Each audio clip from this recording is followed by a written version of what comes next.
Hi. Hi, today's my first day. Come in, sit down. She points to a chair in front of her desk. I take my book bag off my back so I can sit comfortably. I unzip my coat because they had the heat up quite high. Then I hear a bell ring. Students start moving. Was I late? I ask. She smiles and shakes her head no. I always ask new students to come at this time. That was the first bell. You are on time. I nod my head. What's your name? She asks as she looks at a paper. Rayne Williams. She looks over at the paper and puts a check mark next to my name.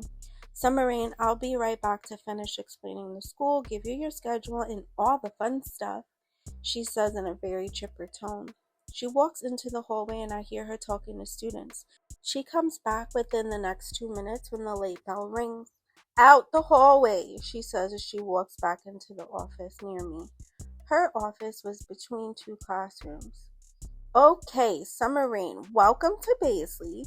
We are an alternative high school, sometimes called an outreach school. I look at her while she's talking, but I don't reply. I keep eye contact. We do things a little differently here. For starters, I never introduced myself to you on the way in, huh? She gives a chipper giggle. My name is Susan. I am the principal here. I don't have an assistant principal or any deans since the school is very small. Susan? Got it. I remember hearing about the outreach school structure from Ace. I just let her finish explaining, even though I already know. Yes, so we don't do last names here. Everyone is on a first name basis. We are focused on getting you ready to graduate and get into the working world. Myself and any staff of this high school are on a first name basis. You shouldn't have any interactions with any other schools, but if you do, they operate like a normal school. Other schools? My face is confused. Oh my goodness. No one has explained anything to you, she says in a playful but shocked tone. That's okay. I'll catch you up. We are a truancy alternative high school. Every other student here also has truancy issues. On the second floor is an alternative junior high school, but they have behavior issues. They don't come up, we don't go down unless otherwise instructed. The first floor is a school for special needs and disabled elementary school children. I nod my head following along with her explanation. We consist of 10 classrooms here. There are about 55 of you. We pay close attention to attendance. You are not allowed more than 5 unexcused absences in a marking period or you will be discharged. You do not have a gym class here. We will automatically give you the credit to graduate. You will only have the classes you need to graduate. She turns toward her file cabinet and opens it while sitting at her desk. She pulls out a folder with my name on it, opens it, and starts to look over my transcript. You are 16.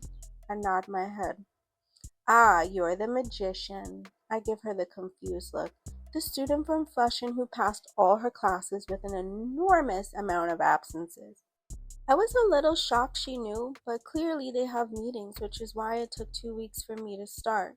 You're up to date and on track to graduate with your incoming class if you don't mess up. I nod my head.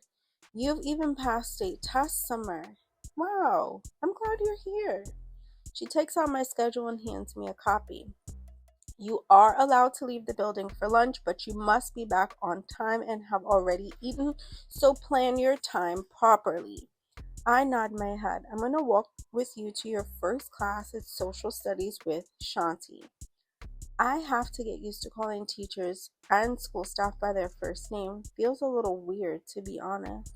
We don't have lockers, but I'm sure you're used to that. Flushing doesn't have lockers either, right? No. I keep it short. She comes from around her desk and I stand up to follow. Before I take you to Shanti, I'm going to show you where our school kind of ends. She walks into the hallway and she leads the way. There are 2 classrooms next to her office, then about 4 classrooms down the main hall, and there's a set of swinging doors. 3 more classrooms, and then around a small corner, I turn to find her office. There are 2 classrooms there. The other rooms at the other end of the hall were for Board of Ed offices for the building. She walks me back to the main hall and knocks on the door. I assume this is social studies with Shanti. Shanti is a petite white woman with a dark brown bob haircut. She was dressed in a white fitted sweater and dark blue jeans. She had on a pair of brown winter boots with the fur coming out the top. Hi, Shanti, we have a new admit. Shanti looks a little overwhelmed, but maybe that's just her natural face. Who knows? I'm just meeting her. This is Summer Rayne. Summer Rayne, this is Shanti. She teaches all things social studies. Welcome, Summer Rayne. Find any open seat. Hi, I say as I walk towards the open seat. She had the desk set up in a box U shape. I found an open seat on the side. The classes weren't really full, maybe 14 kids. She had plenty of open seats. I see the three students who were in the hallway this morning. There is a brown skinned kid with glasses sitting in the front. He looks short from his stature at the table. He stares at every movement I make. When I glance over toward him from the feeling of the sensation of him watching me, he smiles and then looks away. The other students in the class look, but Shanti quickly continues with her lesson. Susan leaves the classroom. I take off my coat and put it on the back of my chair. I open my book bag and take out my notebook and my pen. I see the same kid watching me out the corner of my eye, but I don't feel like looking at him. I just want to do my work and go home. I start copying what Shanti has on the board and focusing on the lesson. Before I know it, the bell rings and I realize I don't know where to go next. I take out my schedule and start looking it over when I see a figure appear in the front of my desk. The other students are leaving the classroom and some are staying put. I look up as I put my schedule on the desk but close my notebook to place it back on my book bag. Welcome, Summer Rayne, the brown-skinned kid says. Thanks, I say in a kind of dry tone. He smiles and walks off. He looks more nerdy and I'm kind of surprised he's in a truancy school. Then again, what does a truant look like? Clearly preppy, trendy, and nerdy. We come in all shapes and sizes. I had math the next period a few doors down. I mean, everything is a few doors down in this school. But it makes me miss Champion. I can't wait to get home to call his house and hear his voice. I wonder if I'll be allowed out this weekend. I might be pushing it, but I'm gonna ask anyway. I walk into math class, then the late bell rings. I'm shocked they use a bell system, but I guess for normalcy? Anyway, there's about 10 kids sitting down, and the tall boy from the start of the day is in this class too. The desks were in rows in this classroom. I take a seat and pull out my book. The teacher walks in, and he is a young black man. Really skinny and dressed sharp. Slacks, button up, tie. His haircut was fresh. He had on dress shoes too. He puts his briefcase down on the desk and double takes when he sees me.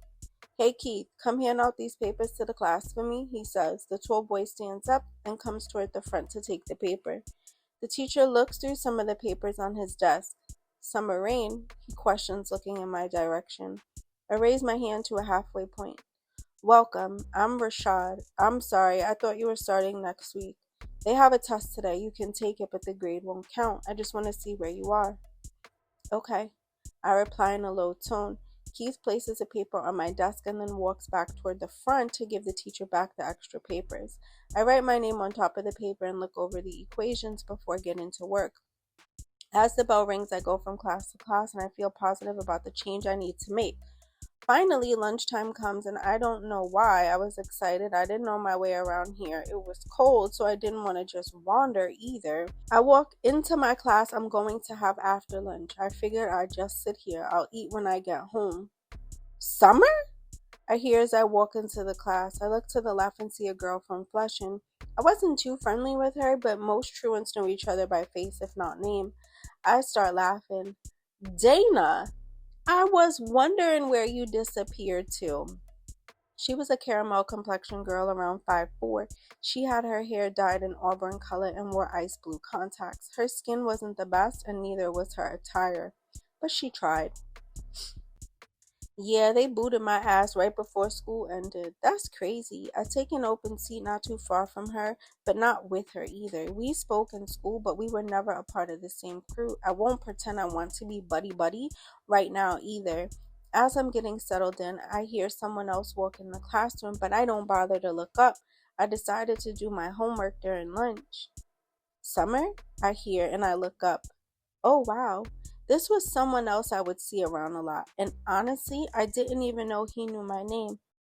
We never spoke. His name is Nehemiah, and the majority of the Flushing girls, self proclaimed, were in love with him. He's a light skinned black kid with gray eyes. He dressed very up to date, but was always loud and obnoxious, kind of full of himself. Dang, they getting everybody out of there, he says. Right? Dana chimes in. You're gonna like it here, but they don't play. I just nod my head. It is what it is. Where's food around here? It's a corner store right up the block, Nehemiah says. That's it. Chinese and McDonald's on Linden, but they take forever. You won't be able to eat. They give us freedom to leave, but they strict as shit about time and their rules, Dana says. The rest of the lunch period, I spent doing my homework. By the end of the day, I was ready to get home as fast as I could. I speed walk from the school to the bus stop, then from the first bus to the second. By the time I get upstairs, I drop my book bag on the floor in my room and toss my coat on top of the cover on my bed. I pick up the phone off the base and slide my sneakers off. I dial Champion's number and he picks up on what seemed like half a ring. Oh, my baby, he says loudly. This makes me giggle. Hi, I say very excitedly. I gotta get kicked into your school so you don't forget about me. I'd never. I wanna see you. And I wanna see you. I'll come get you tomorrow after school. Really? Yeah, what time y'all get out? 2:30, I smile. I give him the address of the school. We start talking about what I've missed in the last 2 weeks. Somehow it got around that Dwayne brought his mom to the school and got me kicked out, and he's had a rough 2 weeks. He got pushed down the stairs, just relentlessly teased since I'm half his size and he started it. His mother came up again, which made the teasing worse. No one has touched him, but they throw paper balls at him and shoot spitballs at him. I start chuckling while Champion is telling me. I just can't believe he said like he felt like his life was in danger. He started the shit. Champion starts laughing. We stayed on the phone for the next 2 hours before he had to leave with Milo. The next morning, I couldn't wait to get to the end of the day so I could see Champion. I get to school 10 minutes early, so I decide to walk into Shanti's class since it was my first period. I take off my coat and put it on the back of my chair. I take the same seat as yesterday. I take my book out and my pen and just wait for the day to begin. I start doodling on a piece of blank paper. Some other students start to come in and sit down. Keith walks in with the same two girls from yesterday. The girls take their seats, but he sits down in the seat next to me. So how you liking Baisley? I look at him confused. School is school. Yeah, but all of us aren't used to going to class. I start laughing. True. What school you came from? I'm Keith, by the way. Flushing. I'm Summer. There's a few of y'all in here. We're from Van Buren. We? I question. Yeah. Me, Elena, and Amina. He points over to the two girls he's always with. Oh, okay. Before he could speak again, the bell rang and Shanti walked in. He got up to walk back toward his desk. Shanti walked in and quickly got to her lesson. The short brown-skinned kid walked in late. She rolled her eyes and seemed frustrated as he did, but continued her lesson. The day was moving along quickly, and before I knew it, it was lunchtime. I was debating if I wanted to walk to the store to get a sandwich, but it was so cold. I decided to just wait until after school. I'll ask Milo to stop so I can get some food. I sit inside Shanti's class for lunch, just keeping to myself and doing the homework already given. As I'm doing my math homework, I see a figure stand in front of my desk. I honestly hadn't even noticed anyone walk into the room. I guess I was that focused. I look up and the same short brown skinned kid is standing there. He smiles but looks extremely nervous at the same time. Yo, I'm G Money. What? I look at him genuinely confused. Now he looks more nervous. My name is G Money? Word. He tries to fix his posture and stand straighter. I guess he thought he was making a good impression. Like New Jack City? I sound puzzled. Word, shorty. Don't call me that. And G Money? Okay, this is school and I have homework to do. G Money. I give air quotes and look back at my notebook. I could hear him sigh slightly. Oh, okay. Sorry. My name is Gordon, he says in a somber tone as he walks away. I look up with only my eyes, but I don't say anything. I guess I could have been nicer, but why approach me like that? He definitely seems like he tries to be cool, and that's probably how he got sent here to begin with.